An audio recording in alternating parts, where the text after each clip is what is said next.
Bismillahirrahmanirrahim. Assalamualaikum warahmatullahi wabarakatuh. Teman-teman yang dirahmati oleh Allah, pada kesempatan siang hari ini kita akan sore ya. Harusnya kita kuliah pada sore hari ini, cuman video ini dibuat pada siang hari gitu ya. Kita akan belajar tentang kerangka dasar penyusunan dan penyajian laporan keuangan atau KDPP-LKS ya. Ini terkait dengan prinsip, terkait dengan digunakan untuk siapa, laporan keuangan tersebut dan lain sebagainya gitu ya. Ya, oke, kita masuk saja. KKDP PLKS itu merupakan sebuah rumusan konsep yang mendasari penyusunan dan penyajian laporan keuangan bagi pemakai eksternal gitu ya, atas sebuah transaksi syariah begitu.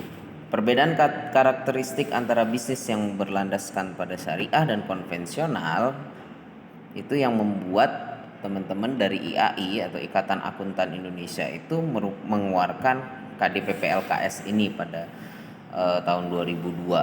KDPP LKS ini lalu disempurnakan pada tahun 2007 menjadi KDPP LKS ini. Sebelumnya pada tahun 2002 itu namanya adalah kerangka dasar penyusunan dan penyajian laporan keuangan bank syariah, karena masih terfokus pada bank syariah dan skupnya kecil, sehingga pada tahun 2007 dirubah menjadi LKS saja, bukan B ya, KBS gitu ya. KDPP LKBS kan, kerangka dasar penyusunan dan penyajian laporan keuangan LKBS, laporan keuangan bank syariah, tapi diubah menjadi lebih besar lagi karena selain bank syariah ada lembaga keuangan syariah lain, misalkan seperti Pegadaian Syariah, Asuransi Syariah, mungkin ada pasar modal syariah dan lain sebagainya yang juga menggunakan hal tersebut, sehingga namanya menjadi KDPP LKS ya, atau kerangka dasar penyusunan dan penyajian laporan keuangan syariah. KDPP LKS memberikan konsep dasar, paradigma, asas transaksi syariah dan karakteristik transaksi syariah gitu ya. Nah, KDPP LKS itu memiliki prinsip ya dalam membuat laporan keuangan itu adanya persaudaraan, keadilan, kemaslahatan, keseimbangan, universalisme. Ini yang menjadi landasan mereka begitu ya. Prinsip-prinsip ini, prinsip ukhuwah, keadilan, tidak ada tipu menipu, tidak ada maisir, tidak ada judi, tidak ada riba, tidak ada gharar dan lain sebagainya, tidak ada barang haram dan lain sebagainya. Lalu menuju pada kemaslahatan, disusunnya laporan keuangan itu untuk menuju pada sebuah kemaslahatan, bukan pada kehancuran dan lain sebagainya. Adanya keseimbangan ya antara bisnis dengan non bisnis, maksud saya ada pada profit oriented dengan juga social oriented begitu ya, tidak terlalu sosial tapi juga tidak terlalu profit gitu ya, tidak terlalu banyak mengambil, mengeruk dan lain sebagainya, tapi juga ada porsi sebagian yang diberikan sebagai dana-dana kebajikan begitu ya. Lalu ada universalisme, yang mana universalisme ini tidak hanya digunakan oleh orang-orang muslim, tapi juga orang-orang non muslim dapat menggunakan hal tersebut, baik itu lembaganya maupun laporannya gitu ya. Nah, KDPP LKS juga memiliki karakteristik tidak mengandung unsur riba, zolim, maisir, gharar dan haram, yang mana ini sudah kita bahas pada pertemuan sebelumnya gitu ya. Nah, ini adalah sejarah KDPP LKS. Pada tahun 2007 dia berdiri, ada. Tapi cikal bakalnya itu pada tahun 2002 gitu ya. Tentang tadi yang saya sebutkan, kerangka dasar penyusunan dan penyajian laporan keuangan bank syariah. Cikal bakalnya hanya pada bank syariah tersebut begitu kan. Namun dalam perkembangannya dia makin besar sehingga dirasa perlu untuk adanya ini KDPP LKS ini ya. Dan pada saat ini sudah berubah menjadi KKPK atau kerangka konseptual pelaporan keuangan, dan ini jauh lebih luas lagi skupnya, bukan hanya pada lembaga keuangan syariah tapi pada hampir seluruh perusahaan menggunakan yang syariah juga ada menggunakan hal ini begitu ya. Kerangka konseptual ini hanya memberikan konsep yang mendasari penyusunan dan penyajian laporan keuangan dan tidak bertabrakan dengan PSAK yang sudah ada, di mana kawan-kawan ketahui bahwa PSAK itu menjadi tata urutan dalam penyusunan sebuah transaksi, terutama transaksi di keuangan syariah maupun keuangan konvensional gitu ya. Lalu jika terdapat ada perbedaan antara PSAK dan KKPK ini, maka akan diambil lebih pada PSAK-nya itu, gitu ya. Nah, kira-kira seperti itu. Ya, oke, saya lanjutkan. Lalu ada karakteristik transaksi syariah, begitu ya. Ada transaksi yang tadi saya bilang ada transaksi yang tidak terlalu sosial tapi tidak juga terlalu profit, begitu ya. Transaksi syariah yang komersial itu bisa berupa investasi untuk mendapatkan hasil jual beli barang, atau mendapatkan laba, atau pemberian jasa dengan imbalan, gitu ya. Contoh dari investasi, misalkan kawan-kawan bank tersebut mau mendapatkan laba dari investasi, dia kemana? Larikan dana tersebut kepada mudharabah di sektor real misalkan. Ada pedagang yang ingin kongsi dagang misalkan, nah itu diberikan suntikan dana dengan prinsip bagi hasil, gitu ya. Bagi hasilnya bagi keuntungan, gitu ya. Lalu yang kedua ada jual beli barang untuk mendapatkan laba. Contohnya kawan-kawan datang ke Bank Syariah BSM yang sekarang lagi gencar-gencarnya untuk jual beli emas, gitu ya, ataupun jual beli mobil di BSM Auto misalkan, salah satu produknya itu bisa. Nah, bentuk dari transaksi ini bukan pada pemberian kredit atau utang, tapi pemberian jual beli. Namanya lebih biasa dikenal dengan akad murabahah bil wakalah. Murabahah itu adalah akad jual beli, bil wakalah itu adalah dengan diwakilkan. Jadi kawan-kawan datang ke dealer suka dengan mobil misalkan Expander, kawan-kawan punya uang muka sebesar 100 juta, masih kurang sekitar 100 hingga 150 juta, kawan-kawan datang ke bank, tolong belikan saya barang itu. Nah, nanti bank silahkan ambil keuntungan dari harga tersebut, begitu. Nah, nanti akan dihitung seperti kawan-kawan jual beli pada umumnya, begitu. Nanti bank membelikan barang tersebut ya seharga 150 juta tadi, karena kawan-kawan punya 100 juta, 150 jutanya diberikan. Nanti dari 150 juta itu kawan-kawan akan diminta untuk membayar membayarkan cicilan tersebut selama berapa tahun dengan ditambahkan margin keuntungan, gitu ya. Total harganya 250 juta dibelikan oleh bank semua, kawan-kawan setor 100 juta, kurangannya 150 juta, itu nanti dihitung oleh bank, ditambahkan margin keuntungan, anggaplah 10% gitu ya. Keuntungannya berarti 15 juta, berarti kawan-kawan mengangsurnya selama sekian tahun sebesar 165 juta gitu. Lalu apa dengan jasa pemberian jasa dengan imbalan? Contohnya kawan-kawan transfer antar bank, kawan-kawan punya bank BNI Syariah, transfer ke anggaplah BSM, begitu ya. Yang beda bank ada biaya transfer biasanya disebutkan berapa ya, 2.500 atau 3.000 atau bahkan lebih, ada yang 6.000 juga. Nah, itu disebut biaya transfer. Dengan pemberian jasa, kawan-kawan menikmati jasa transfer, tapi ada imbalan pemberian jasa kepada perbankan. Lalu adanya transaksi non komersial, dapat berupa pinjaman atau talangan, kordulasan. Kordulasan itu akadnya adalah diberikan pinjaman ya, atau pemberian talangan yang tidak dipungut biaya tambahan. Kawan-kawan pinjam 10 juta ya balik 10 juta dan lain sebagainya. Penghimpunan dan penyaluran dana sosial seperti ziswaf dan hibah, gitu ya. Oke, selanjutnya.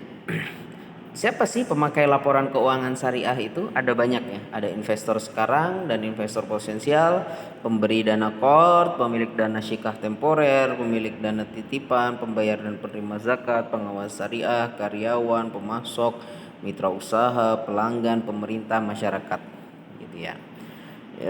Ini memang menjadi yang menggunakan laporan keuangan tersebut. Untuk apa? Siapa tahu mereka berniat untuk melakukan investasi dalam bentuk deposito, misalkan deposito mudharabah kepada bank syariah ini. Karena memang bentuk dari bagi hasil perbankan itu dilihat dari berapa profit yang didapatkan oleh perbankan.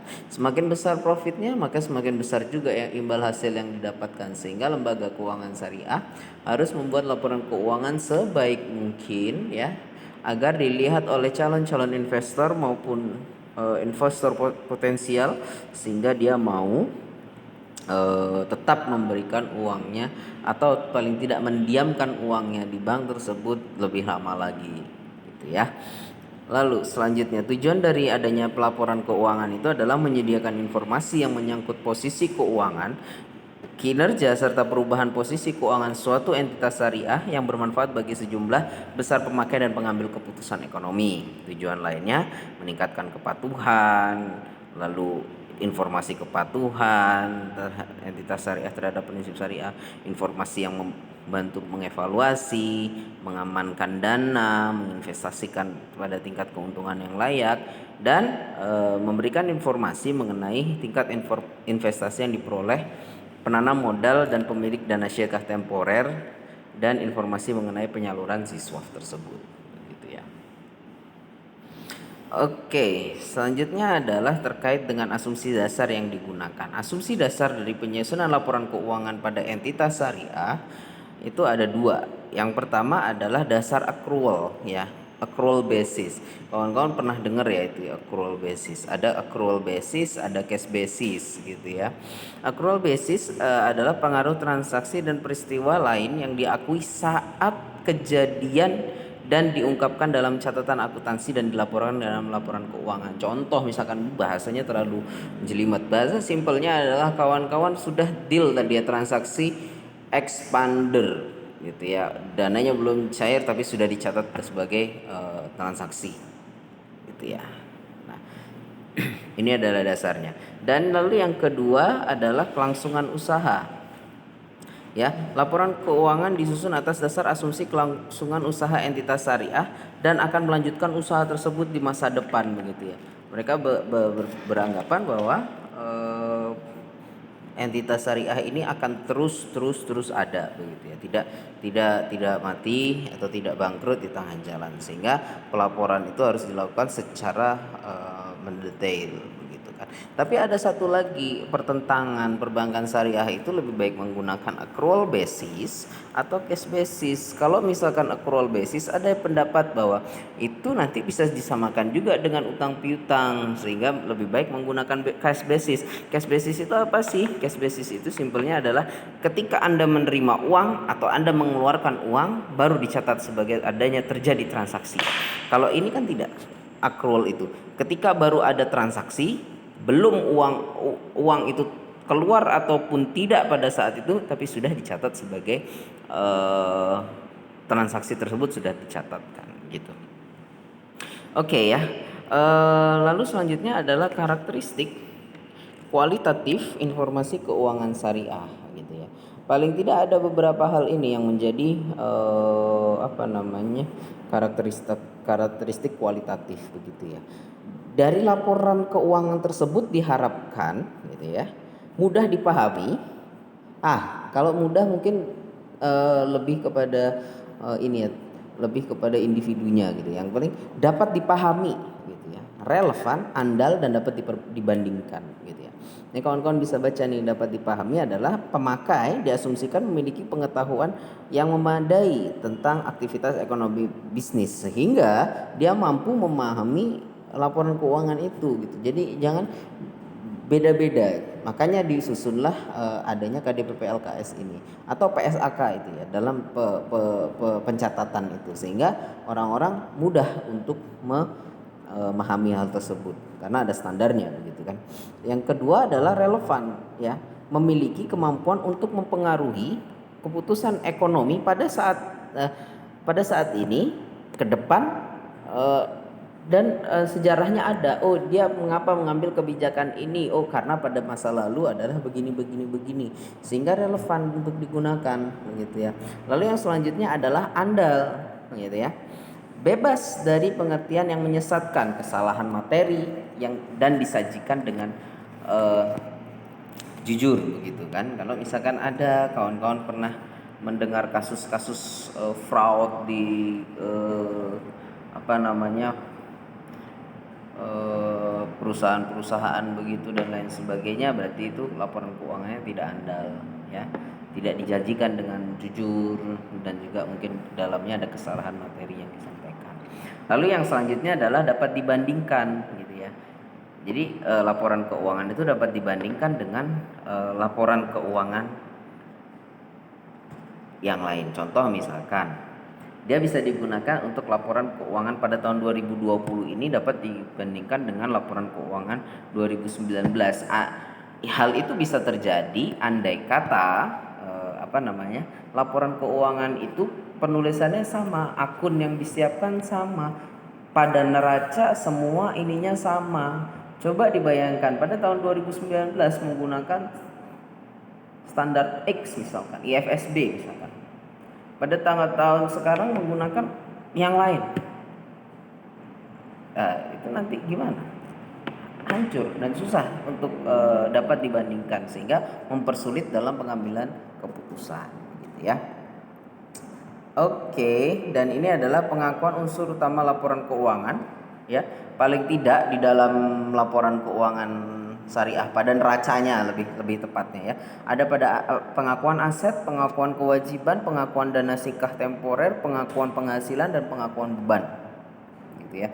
Aset tentu saja untuk melihat asetnya, gitu ya, sebagaimana dia ini punya kuat asetnya, mungkin ROA nanti untuk menghitung kemampuan perusahaan untuk memenuhi efektivitasnya dengan ROA-nya, ya, return on asset, ya. Lalu ada kewajiban tentu saja dengan ROE-nya, return on equity, kemampuan perusahaan menggunakan ekuitasnya atau kewajibannya untuk memenuhi untuk mencapai efektivitas tertentu, begitu ya, kinerja tertentu, apakah baik apakah buruk, begitu. Lalu adalah pengakuan sirkah temporer, dilakukan jika entitas syariah memiliki kewajiban untuk mengembalikan dana yang diterima melalui pengeluaran sumber daya ekonomi. Sirkah temporer itu apa sih? Deposito itu loh. Deposito mudorobah misalkan seperti itu. Jadi ada perserikatan kerja antara satu pihak dengan nasabah, bank dengan nasabah dalam bentuk deposito, yang mana dia memiliki jatuh tempo dan biasanya waktunya cepat. Contoh misalkan 6 bulan, 3 bulan, 6 bulan, 1 tahun lah maksimal, itu masuk dalam sirkah temporer. Ada juga yang tahunan, tapi itu lain hal, ya. Yang penting sirkah temporer itu kawan-kawan tahu, temporer itu masa waktunya bertempo, begitu. Ada yang 1 bulan, 3 bulan, 6 bulan, 12 bulan, gitu, dan lain sebagainya. Lalu yang keempat adalah pengakuan penghasilan, ya. Tentu saja ini ditaruh di laba rugi. Ada kenaikan atau penurunan dan sebagainya, untung atau rugi dimasukkan di situ, dan pengakuan beban, gitu ya, kalau ada penurunan aset di masa mendatang, gitu ya. Nah, ini adalah contoh dari neraca pada bank syariah, gitu ya. Nah, ini ada pos-posnya, ada kas, penempatan pada Bank Indonesia, ada giro pada bank lain, penempatan pada bank lain, investasi pada efek surat berharga, piutang, piutang murabahah, salam, istisna, pendapatan ijaroh, pembiayaan, ada mudorobah, musyarakah, pinjaman kort, ya kan? Persediaan aset yang dibeli untuk dijual. Tadi misalkan kita beli expander tadi, ya, dalam murabahah tadi, expandernya kita simpan sebelum dia dijual kepada pihak nasabah yang memesan tadi, itu disimpan dulu sebagai aset yang dibeli untuk dijual tadi. Aset istisna dalam penyelesaian, penyertaan pada entitas lain, pajak tangguhan, dan lain sebagainya, dan lain sebagainya. Ya, ini adalah yang digunakan oleh perbankan paling tidak di dalam nerancanya begini. Dan yang terakhir ini adalah format pada laporan laba rugi ya. Ini adalah ada semuanya dimasukkan di sini. Kita akan membahas next ya, next video kita akan membahas tentang satu-satu gitu ya. Yang pertama adalah tentang penghimpunan dana gitu ya, lalu penyaluran dana, terus habis itu apa saja dalam penghimpunan dana, apa saja dalam penyaluran dana, itu nanti kita akan bahas di pertemuan-pertemuan berikutnya gitu ya. Oke, saya rasa cukup sekian, sudah 20 menit, kita akhiri ya. Terima kasih. Assalamualaikum warahmatullahi wabarakatuh.